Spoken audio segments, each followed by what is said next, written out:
Well, good morning and welcome back.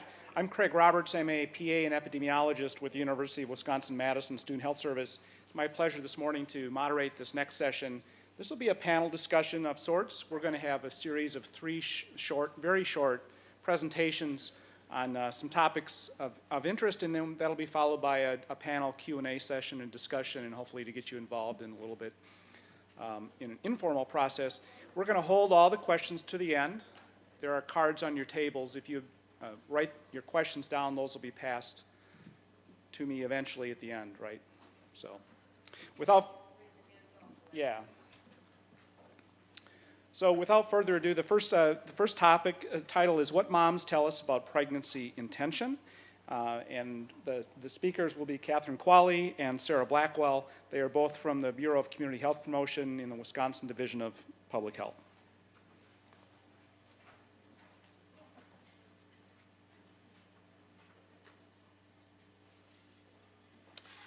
Thank you and good morning. And it's a small world. Mary Landry is my former neighbor by less than half a mile. And so here we are in the Dells talking about an important topic. I'm Kate Kvale. I really want to thank you and many for inviting us today, HCET, Millie Jones, Mike Vaughn, Terry Cruz, Katie Gillespie, several colleagues. We're pleased to be here. We're going to talk about PRAMS, Pregnancy Risk Assessment Monitoring System. And I also want to acknowledge many people who are not here because although we're going to present just some data bites, this is quite a large project that has 10 people working on it on a pretty consistent basis. This is my sidekick today, Sarah Blackwell. She is a CDC, Council of State and Territorial Epidemiologist assigned to Wisconsin. She has 1 year down in her fellowship, another year to go, and we are so grateful to have her. She's just full of energy, and she's young. She has a smartphone, bam, bam, bam. She's got a timer, knows directions, everything. We're going to present data and information today from Wisconsin PRAMS that tell us about new mothers' attitudes towards pregnancy intention and contraception, and some of the risk factors associated with pregnancy intention.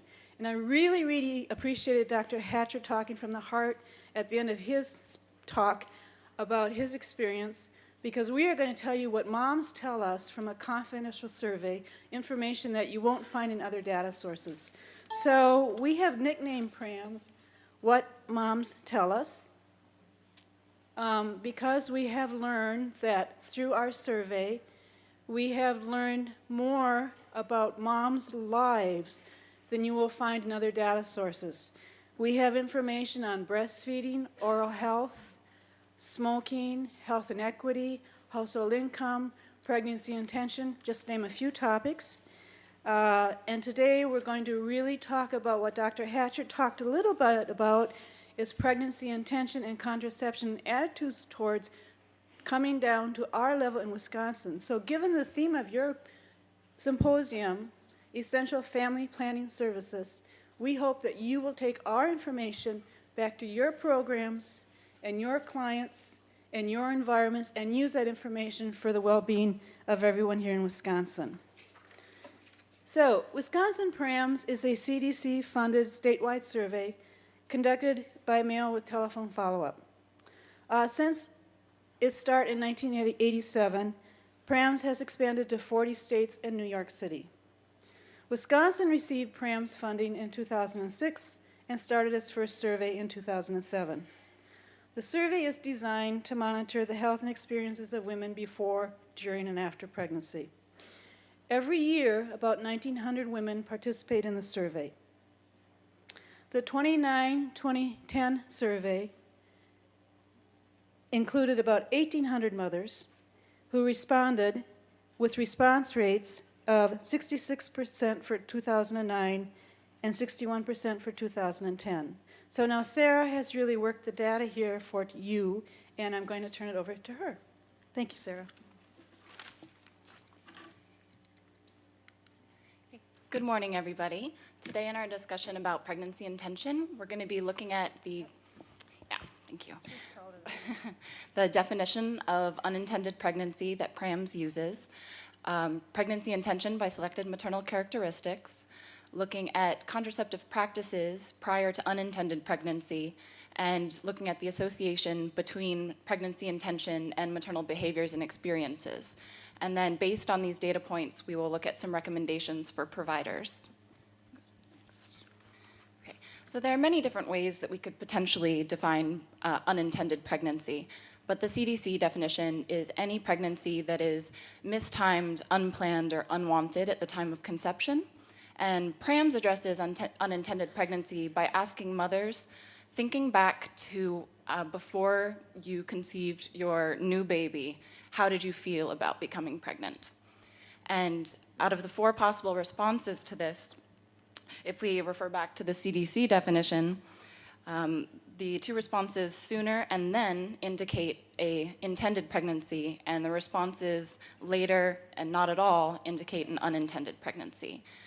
So from 2009 through 2010 in Wisconsin, 44% of women reported wanting the pregnancy then, 18% reported wanting the pregnancy sooner, 29% reported wanting the pregnancy later, and 9% reported not wanting the pregnancy at all. And this corresponds to 62% intended pregnancy and 38% unintended pregnancy. And as Dr. Hatcher mentioned in his presentation, the national estimate for unintended pregnancy is around 50%. And so although this might seem to indicate that Wisconsin is doing better than the national estimate with regards to intended and unintended pregnancy, this actually could be an artifact of the data collection process, as PRAMS samples mothers who have recently given a live birth. It might underestimate the proportion of unintended pregnancy because women who did not intend pregnancy might have a higher rate of spontaneous or elective abortion. In addition to this, mothers could have a very subjective interpretation of intention and how they felt at the time they conceived, as intention is a cloudy thing. A woman can be ambivalent about pregnancy, or she could be confused about her feelings. And then PRAMS surveys mothers 2 to 3 months after their baby is already born. So their feelings about their child at the time of survey may impact how they report they felt at conception.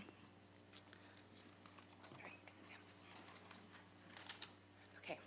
And as I'm sure many of you know from your experiences in clinical settings and in public health, there are distinct disparities within racial, ethnic, and socioeconomic groups with regards to pregnancy intention. For instance, during 2009 through 2010 in Wisconsin, a much greater proportion of non-Hispanic blacks had a much higher proportion of unintended pregnancy than other racial and ethnic groups, especially non-Hispanic whites, who were around 33% unintended pregnancy, whereas non-Hispanic blacks experienced unintended pregnancy 65% of all live births in that group. And disparities in experiences of unintended pregnancy also occur according to maternal age, maternal education, income, and insurance status at delivery. From 2009 through 2010, among mothers less than 20 years of age, 78% of pregnancies were unintended. And among mothers with a high school education or less, over 50% of pregnancies were unintended. Among mothers whose household annual income was under $10,000, 65% of pregnancies were unintended. And among mothers on Medicaid at the time of delivery, 58% of pregnancies were unintended, compared to only 21% of live deliveries paid for by private or employer-provided insurance. And in fact, 66% of the total number of unintended pregnancies in Wisconsin in this time period were among the Medicaid population. And this is very similar to the national estimate. And according to a report by Guttmacher, unintended pregnancies cost Wisconsin taxpayers approximately $157 million in 2006 alone. Okay. Given that these mothers wanted to be pregnant later or not at all, what were they doing to prevent pregnancy? PRAMS asks mothers who report that they were not trying to get pregnant and not intending pregnancy what they were doing to prevent it. Out of the women who did not intend pregnancy, 46% reported that they were not doing anything at all to prevent it. PRAMS also asks these mothers about why they did not do anything to prevent pregnancy. The most common reasons reported were not minding becoming pregnant, thinking they could not become pregnant at the time, or having a husband or partner who did not wish the mother to be on contraceptives. Other reasons for non-use were having side effects from contraceptives, thinking their partner could be sterile, and having difficulty obtaining birth control. And about a quarter of women recorded 2 or more reasons for not using contraceptives despite not wanting to become pregnant. And although it is surprising that 46% were doing nothing to prevent pregnancy when they did not intend it and were not trying, I think it's equally surprising and alarming that this means that 54% of women who did not intend pregnancy and were using a contraceptive method failed. They had an unintended pregnancy. And regardless of whether this is due to lack of consistent access, improper use, or other reasons, it demonstrates a need in Wisconsin for consistent family planning services, comprehensive family planning education, and potentially increased use of LARCs. Okay. And what are the implications of unintended pregnancy? In addition to the financial, emotional, and social costs, PRAMS tells us that pregnancy intention is significantly associated with many maternal behaviors and experiences. This graph shows the proportion of mothers by intention participating in what we would consider to be positive maternal behaviors, such as daily multivitamin use prior to pregnancy, prenatal care in the first trimester, breastfeeding, and safe sleep practices. For all of these positive behaviors, significantly greater proportions of mothers who intended pregnancy followed these healthy and recommended practices and behaviors than mothers with unintended pregnancy. Conversely, greater proportions of women with unintended pregnancies reported practicing or facing behaviors and experiences that we would consider to be potentially negative. Mothers with unintended pregnancies in Wisconsin were more likely than mothers who intended pregnancy to experience physical abuse prior to pregnancy, smoke before and during pregnancy, experience 6 or more stressors during their pregnancy, experience postpartum depressive symptoms, and practice periodic or frequent bed sharing. And these negative health behaviors and experiences could have implications for the prevalence of birth defects, poor birth outcomes, SIDS, and suboptimal infant health in the population who have an unintended pregnancy. And so based on this data, our recommendations for providers are that providers should assist all women in developing a reproductive life plan to help guide their contraceptive and health behavior decisions, assure that all women of reproductive age have the resources and health education necessary to successfully follow their reproductive life plan, and that providers promote preconception health among all women of reproductive age, regardless of their pregnancy intention. And if you, okay, that slide is up slightly incorrectly. So we have 3 other fact sheets that are available if you're interested in learning more about PRAMS and what moms tell us. We currently have one on postpartum depression, one on safe sleep, and one on breastfeeding. We also have more in development, such as one on intimate partner violence, a fact sheet on our WIC population, and a continuing preconception health series. And so if you have questions about the survey itself or what moms tell us about topics that are covered by the PRAMS survey, please don't hesitate to contact us with your questions. And Here it is. Okay. It's one of these spiffy smart modes. all right, sorry about that. So those are our fact sheets. And the one on unintended pregnancy is available, and we have some copies with us today. So if you want to see this data in a little more detail, please see us after this morning's sessions, or email us using the contact information on our last slide, which is about to come up. And it should be also available on the Department of Health Services PRAMS website very shortly. So the question and answer session, I think, is going to be after all of the hot topics present. But if you have questions after today and would like to get in contact with us or have questions about data, you are welcome to email Kate Kvale, our project manager, or Kim Gonzalez, our data manager. And their contact information is there for you. And thank you, and we appreciate your attention. 10 minutes? Thank you. Thank you, Lily. Thank you, Sarah and Catherine. Next, we'll hear from Jan Ray, and she's going to address the topic of moving from annual PAPs to annual visits. And Jan's known to many of you. She's a nurse practitioner in Wisconsin for many years and currently working as a nurse consultant. Thank you. I'm going to talk a little bit on the issue of annual PAPs to annual visits, based especially on the new guidelines that are out and about.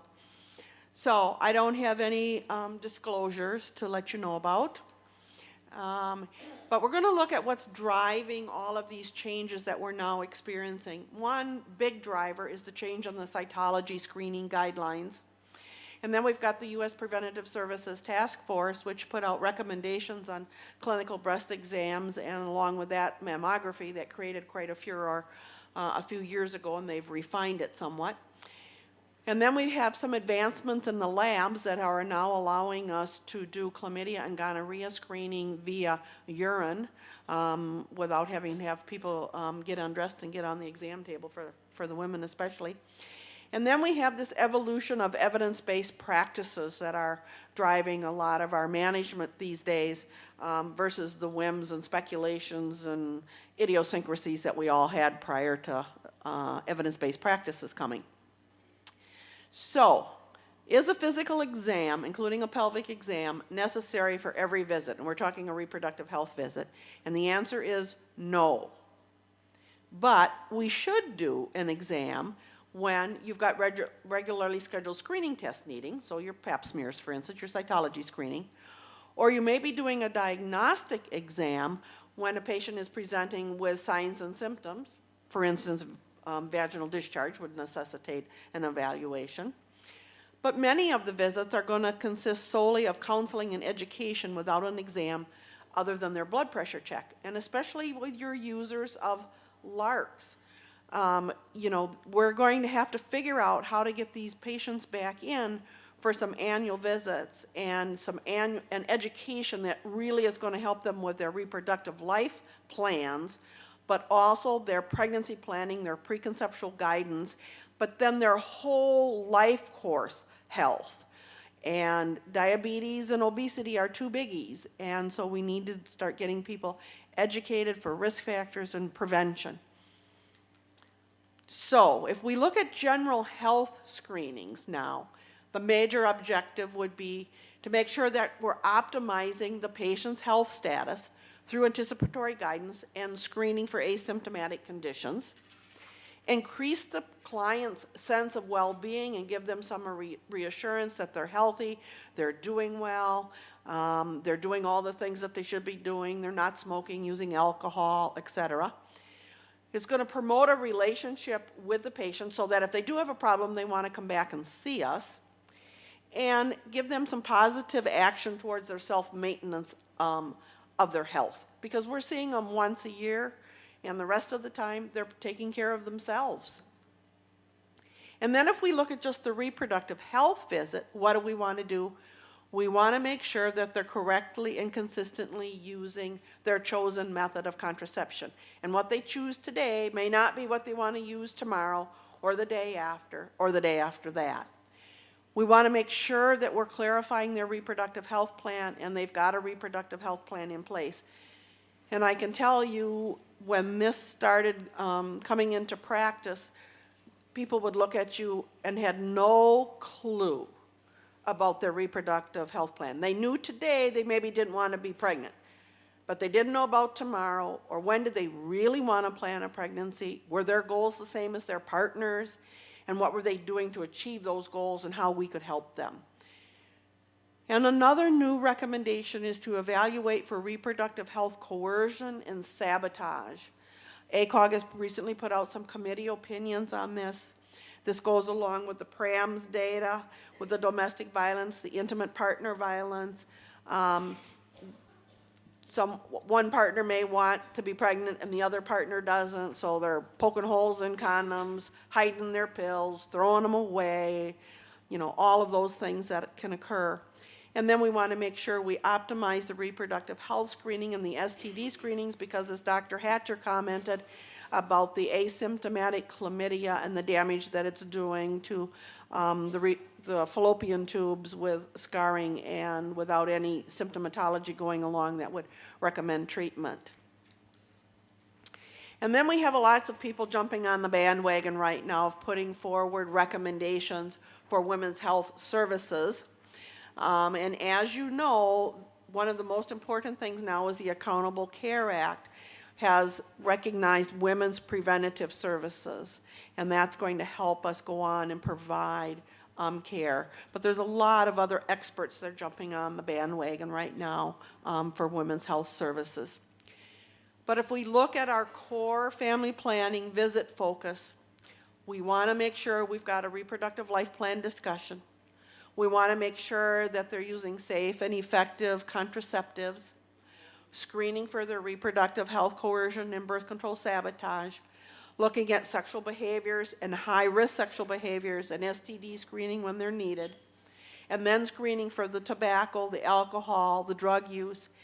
And the other new thing that's coming out is screening for sure for those people with a personal and a family history of breast or ovarian cancer, because that adds risk.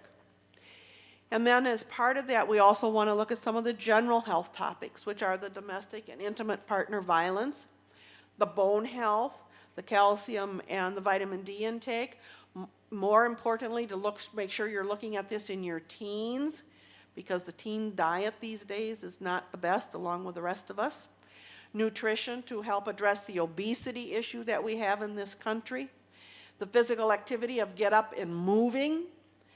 Immunizations, and are they current? And we're significantly underutilizing the HPV vaccine.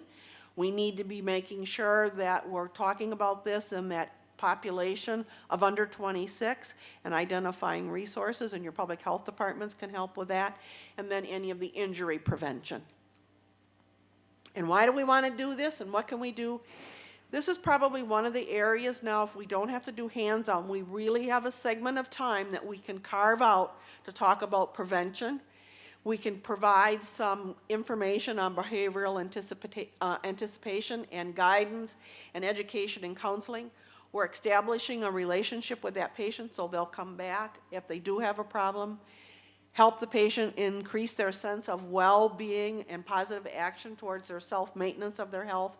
And then if they do have a problem, they'll be more likely to seek care and come to you. And the other thing in your packet, a couple things in your packet now, there is an annual history form checklist. If you've got an electronic record, you could use this as a cheat sheet to make sure that you're addressing the questions and providing some guidance. If you're doing a paper chart, this is a check-off sheet that you could be using. You also have a list of resources and websites where you can get additional information. And you also have a list of topics for your annual visit that you can use for discussion. And there's some statistics and factual information so that you can spend that time for that annual visit where you don't have to do hands-on but provide the education and counseling to the patients that will be helpful. So thanks, and we'll do questions at the end.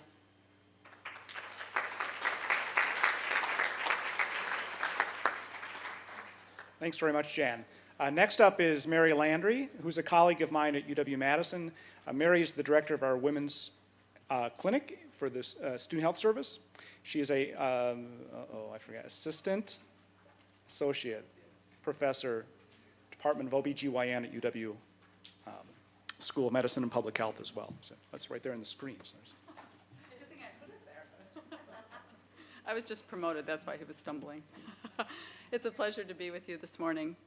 As Craig said, I'm at the University Health Service, which serves the University of Wisconsin College campus women, ranging in age from 17 to in their 50s.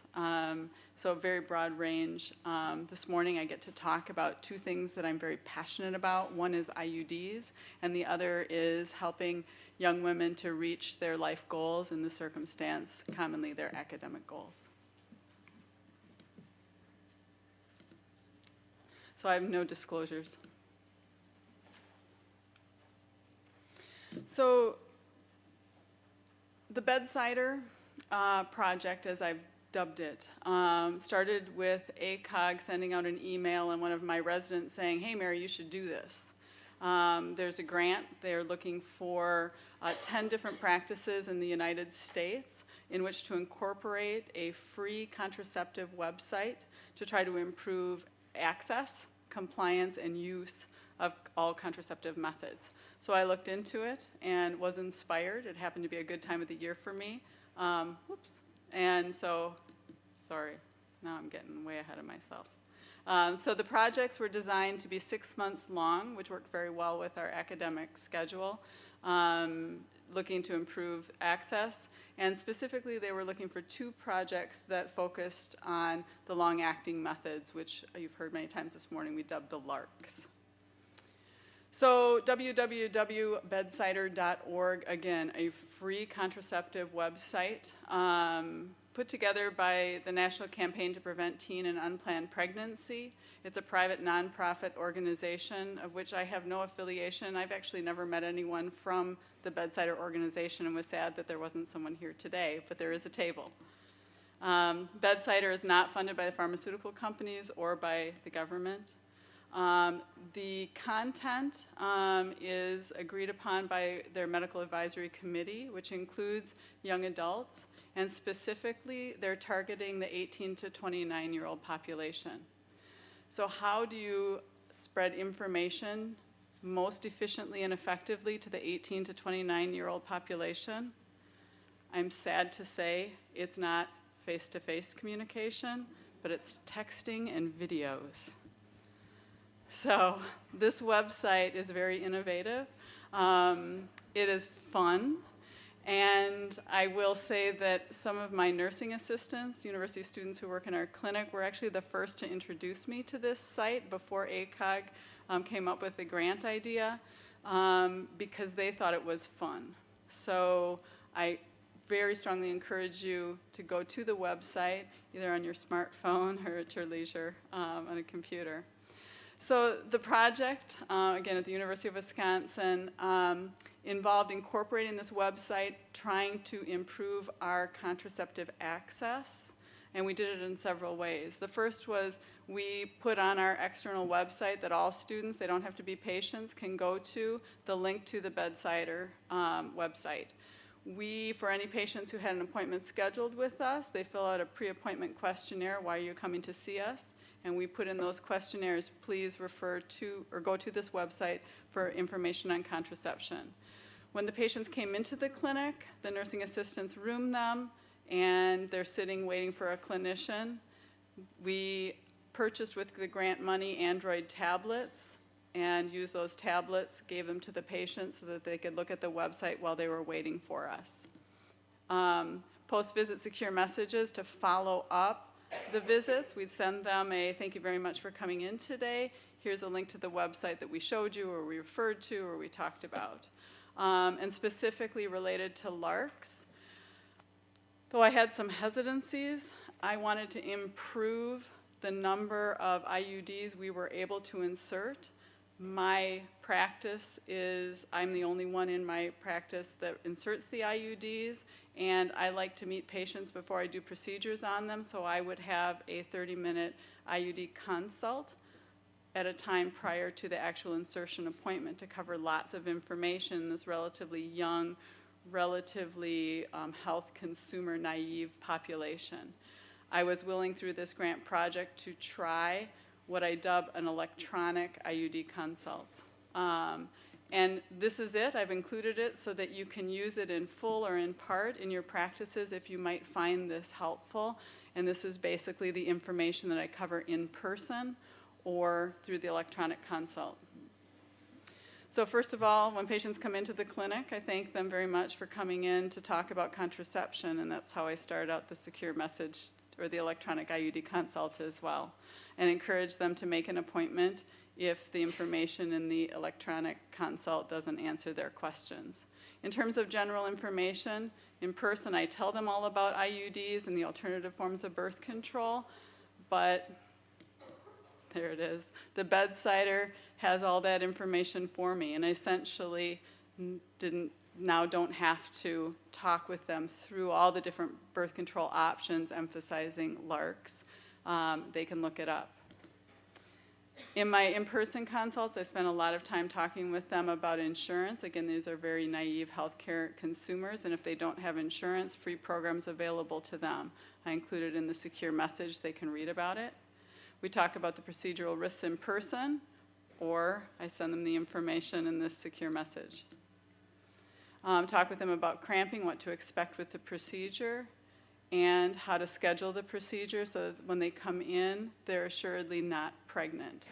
A lot of words here. They actually read this stuff. Pre-insertion medications I find very important, having them pre-medicate with ibuprofen, and if they've had a procedure on their cervix, misoprostol.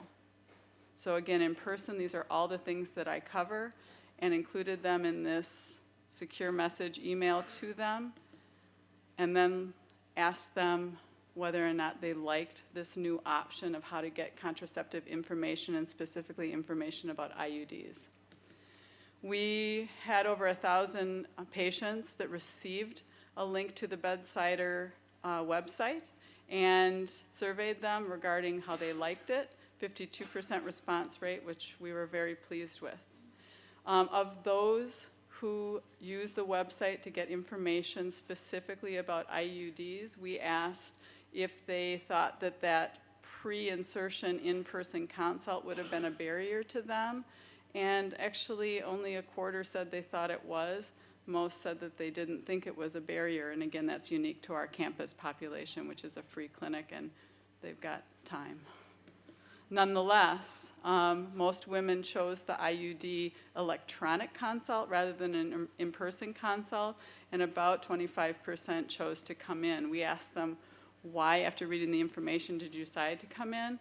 Most still had questions about insurance, side effects, or the procedural risks, and they just needed to talk it through. In terms of our improved access, comparing the fall semester of 2011 to the fall semester of 2012, we increased our number of consults from 45 to 116, so more than doubled. We increased our insertions from 23 to 46, again doubled, and increased our implanons from 1 to 6.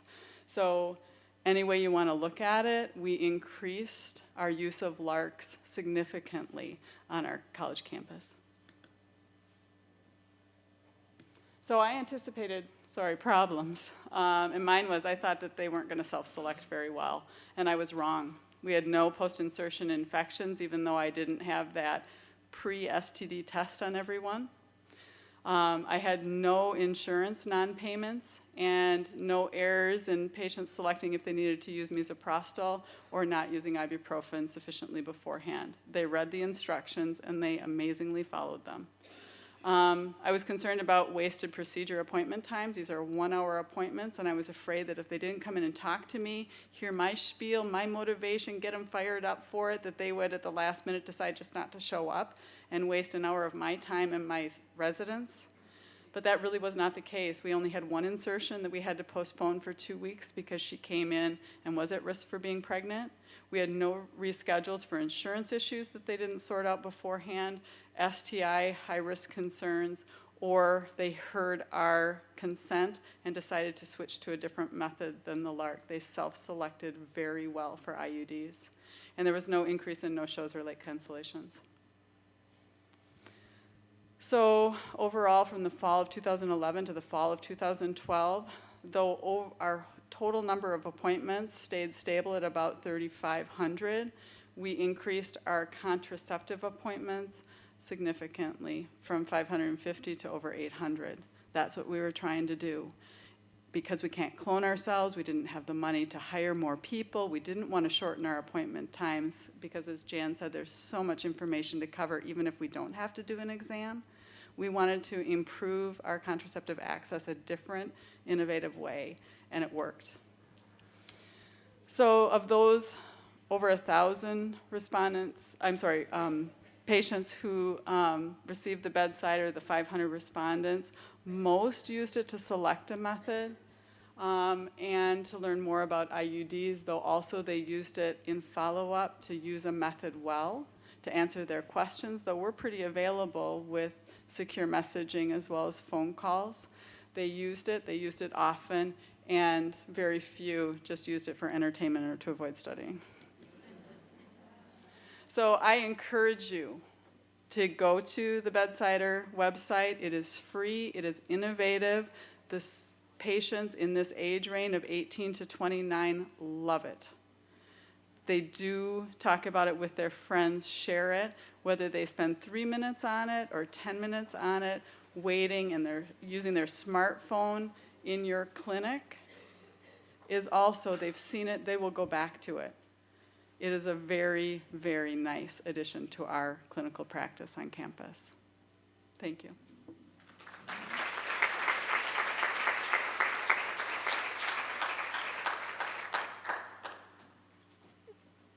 Thank you, Mary.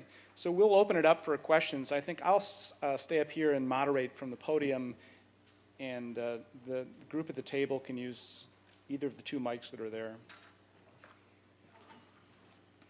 So Michelle and staff will collect some cards if you have questions, comments. Does anybody have cards?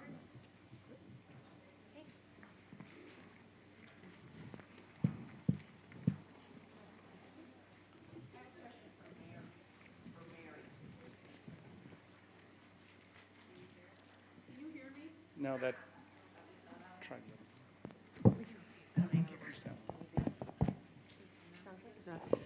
Your IUD consult, is that available online for us or no? Send it to anybody. It's there, copy it. If you prefer me to send it to you, send me an email and we'll send it out. Okay, thanks.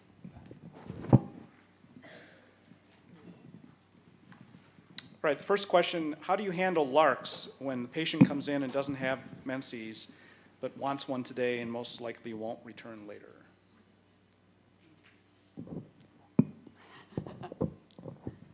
Essentially, that's what my IUD consult goes through. And unless they're wanting a Paragard and their timing of intercourse is they've had intercourse within the last 5 days, but not 5 days, and I use 14 days for a random urine. My patients are very well hydrated. So if they've had intercourse in the last 5 days, but not in the 5th to the 14th day, we will put in Paragard. It's a form of emergency contraception.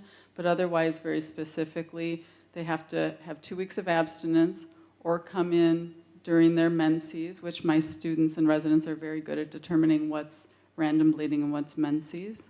Or if their period has started but happened to stop, and they haven't had intercourse from the beginning of that menses until we place it, that's fine with me too, even if it's shy of 2 weeks. So those are my clinical practice guidelines, and rarely do we diverge from that.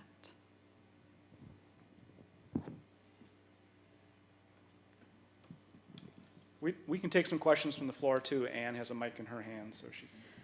From the slides you just showed, you did 116 IUD consults, but only 46 had insertions. What happened to the other 70?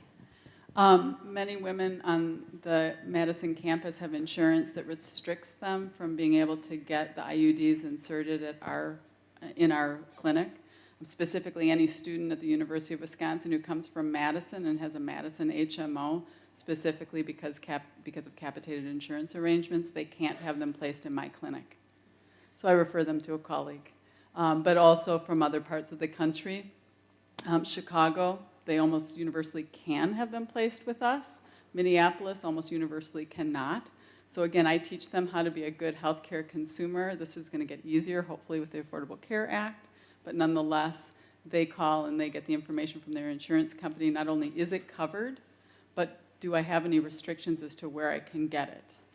And as they've answered those 2 questions appropriately, and again, they do it very well. Am I teaching them to be a good healthcare consumer and savvy? Yes. So that's also part of what we do on campus. Questions? For those that are uninsured, then we use either with the Wisconsin Family Planning Waiver or, and send them to a Wisconsin Family Planning Waiver site, which our clinic is not, or have them apply for an ARCH, to the ARCH Foundation for an IUD through that service.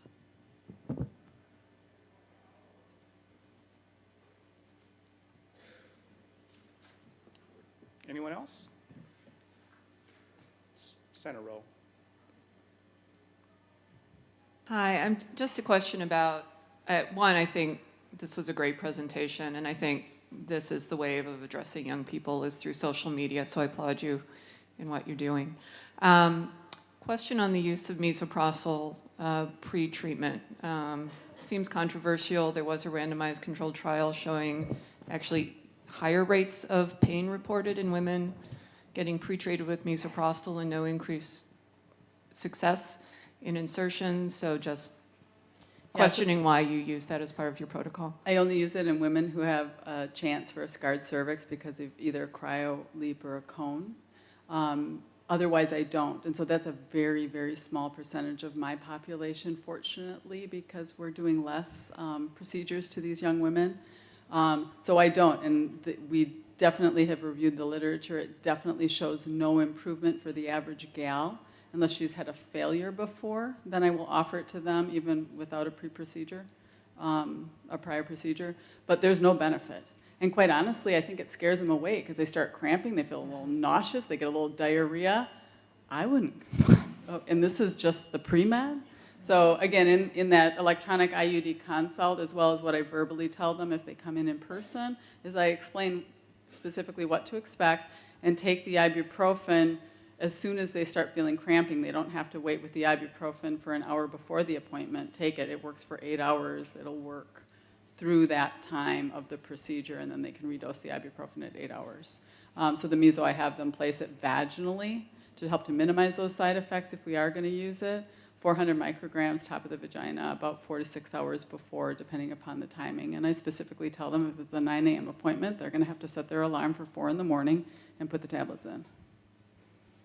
And they do it, but I don't have that many that do it. And my coronaries are still really good. The only benefit that's ever been shown is honestly for the teacher teaching learners how to insert IUDs.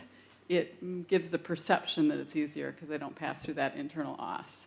My coronaries are still good. So I prefer to teach the residents without meso. Thank you. Dr. Hatcher. Blackwell, if you added in people who had abortions, would your unintended pregnancies go up right close to 50%? Probably, yes. The question is, if you added in the abortions to the PARMS data, wouldn't your percentage go up to 50%? Probably, yes. That's what we expect is the reason driving the 38% as opposed to higher figures that are seen on national levels. Although there could also be other biases built in because of mother recall or just mother's feelings towards her baby when the survey is conducted. Right. So in terms of a difference, just as a follow-up to that, asking someone about the intention of their pregnancy 9 months later is probably a different response than you might have gotten at the moment they discovered they were pregnant. Yes, the woman could be holding her baby while she answers the questions to the survey and have feelings towards her child that change how she remembers or what she wants to admit about how she felt when she conceived. Great. I have a question for Jan. As we get better and better at getting out the message that Pap screening doesn't need to be done every year and every 3 years, what techniques have you found to encourage women to continue to come in on an annual basis for particularly to make sure that they're still getting STD testing and the other care? Yeah, I think there's a couple of things. If I've put a LARC in them, I logged all my LARC patients and did a postcard recall a year later, asking permission when I put the LARC in. Can I send you a reminder to remind you to come back in a year?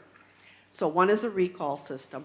One is educating patients about high-risk behaviors and partner change information and saying, you may not need to come in for a pap smear, but you maybe need to be coming in for STD based on these high-risk behaviors, and if your partaking in any of these, this is an issue and you need to keep that in mind. So it's the education up front.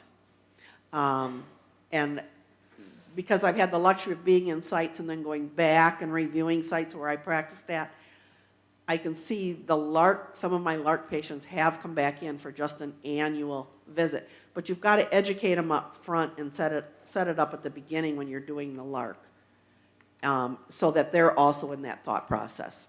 But we need to be doing that with all of our patients now, because not everybody is, even if they're not using LARC, your pill patients, are coming back in for supplies in the clinics, they're going to the pharmacies, they got to come back in for prescriptions. Right now, we've still got that. But if we go over the counter with pills, we're going to be in the same boat. We've got to figure out a way to educate women and patients that they do need to come back in for some annual visits and some annual education and screenings. Thanks. This is for Jan. Just to confirm, now that we're switching over to annual visits versus annual exam, we are to charge the nurse education time versus exam time, correct? Right. If you're doing just an education visit, you're going to use the 50% rule for coding, which is if more than 50% of the visit is spent on education and counseling, you use the 50% rule and code by time. But you have to document in your medical record, electronic record, something. You have to document your face-to-face time, you have to document your education and counseling time, and you have to have a way of documenting the content of your education and counseling time. And the reference for that is your CPT book. In the very beginning, they talk about the 50% rule. Great. Well, let's give the panelists another round of applause, and thank you very much for